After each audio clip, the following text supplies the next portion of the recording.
So, what if I told you that there was more to the moon than it just being some big, huge rock in, in the sky?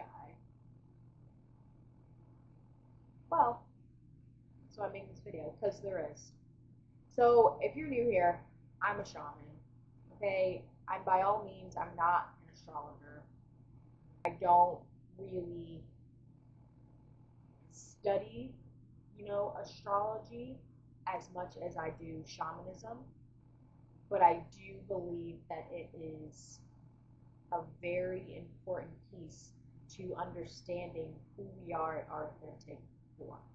As for the moon, so we know, like through science, the moon is like this large rock in the sky that has some sort of magnetic force of some kind.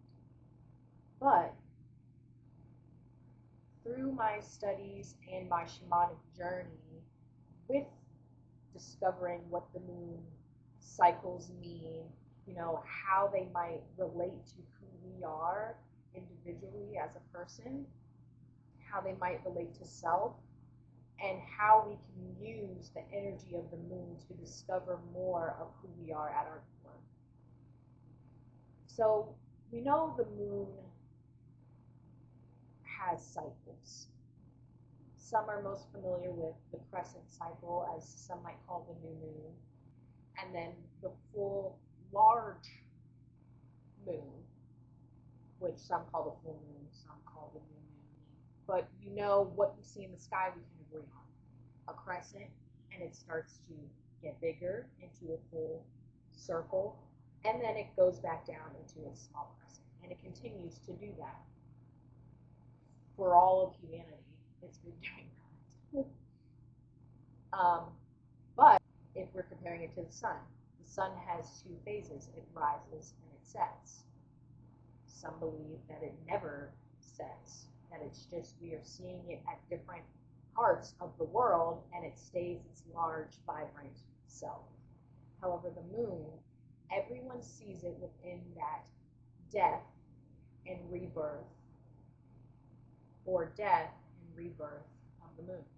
So my astrologers can understand that the moon, whenever we are looking in our astrological charts, whether it be sun, moon, rising, Mars, Venus, Jupiter, Uranus, each planet, if God were to take a snapshot of the sky at the exact second that you were born, some sort of degree, some sort of astrological sign of that degree is what your astrological chart is embodying.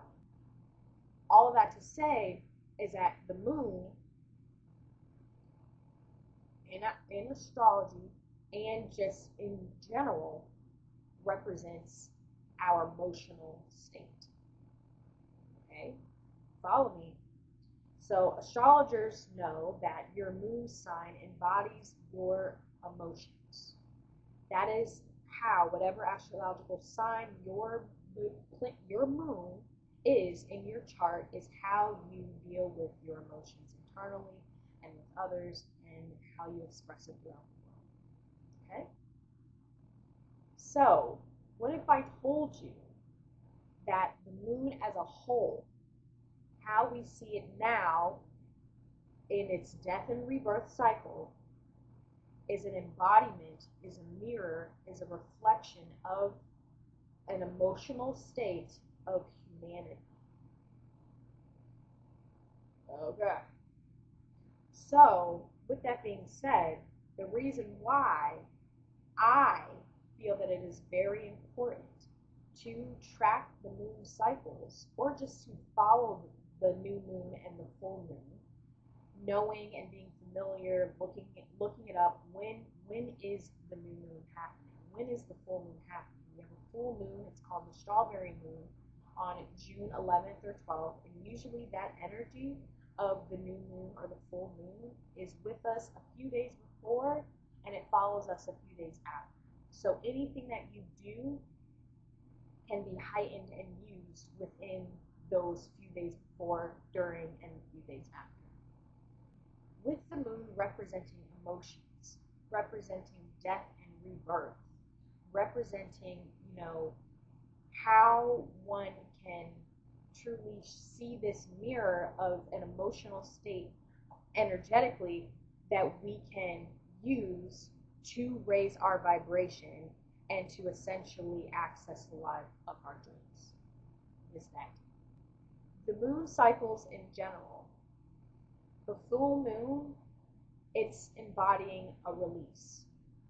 So you ever hear people are, lunatics. The word lunatics, literally lunar, moon, like crazy people, they're saying. Like that word embodies kind of like how people would act under the full moon. So, some people might read in the news that there's a lot of, accidents that are heightened, or your emotions are heightened, or, you think of the wolf howling at the full moon. It's a large emotional state of release, not just for the wolves out there, but quite literally for all of humanity. And the reason why, and this is the same for the new moon, it's an expression of, new beginnings, starting something fresh, shedding what doesn't belong and calling in something new. When you track the moon cycle, specifically the new moon and the full moon, you can essentially use the energy of that particular moon to either rise in self, alchemy, or just fall. For me, what I have seen when I had alchemized on the energy of every new moon and every full moon, there has been an intentional reset in my life. And how fortunate are we to be given this cycle of reset, death, and rebirth of ourselves? Because remember, if you watched one of my other videos, I emphasize that yes, you can serve others. Yes, it's important to give back to your community. Yes, it's important to use your gifts that God gave you to make the world a better place, but you are the center of your own universe. It's important for you to understand that when you make yourself better, you effortlessly make everything else around you better. So following these moon cycles and understanding, okay, I don't have to do anything extravagant on this new moon or full moon, but clean my space, start this reset intentionally.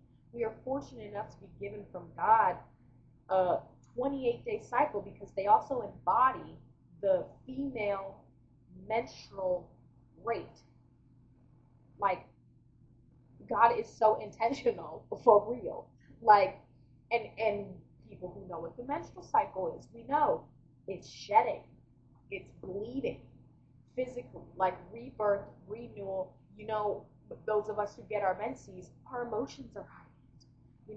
When we get off of our cycle, we are ready to go, versus when we're on our cycle, we're more reserved, we're intuitive, we're contemplating, we're planning. And when we think about the moon, literally embodying those kind of dark pieces of us that need attention at that time. And when I say dark, I'm not talking about evil, because literally we all know there are some dark entities in this world. We see it in the news. We see what's going on in the news now. It's all of these things that when we are to, the sun embodies the light, right? The light, it's either there or it's not. Versus the darkness, it has many depths to it. It's very emotional. It has all of these pieces to it that can be used in order to alchemize on whatever pain or whatever journey you're going through to get to the next level.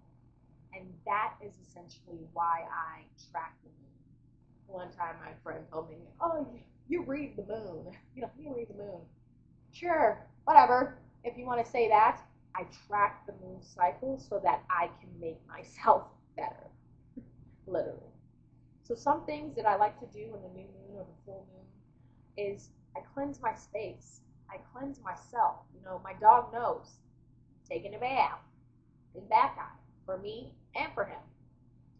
I reflect. I have whatever it is that you do, find some sort of practice that allows you to turn inwards, whether it's meditation, whether it's learning with your shaman how to shamanic journey and really, cleanse your internal so that you can hear God's next steps for you. I also make sure that I'm eating consciously, or if it's in your journey to be fasting, whatever that might be for you, hydrating. And there's a technique that I like to do on the full moon specifically, I'll share, is writing down everything that I want to release. So the prompt can be, I release, and you are just writing. And the reason why we write is because energetically, you are moving. Energy can't be created or destroyed. It can only be transformed. So you moving that energetic frequency out of your body into the world on paper, and then physically what you released, burning it, setting it aflame safely, and saying, I release this back into the world with love and light, and you are starting refreshed under this energetic reset that the moon is giving you. I encourage you to come with me on this journey of reading the moon. It has really transformed my life. Of course you're going to have things happening in your life during moon resets or moon rebirths, but it's important to really take that time to turn inwards during that time, because you are being given this energetic reset from the moon, from God, from the universe. I wish you well.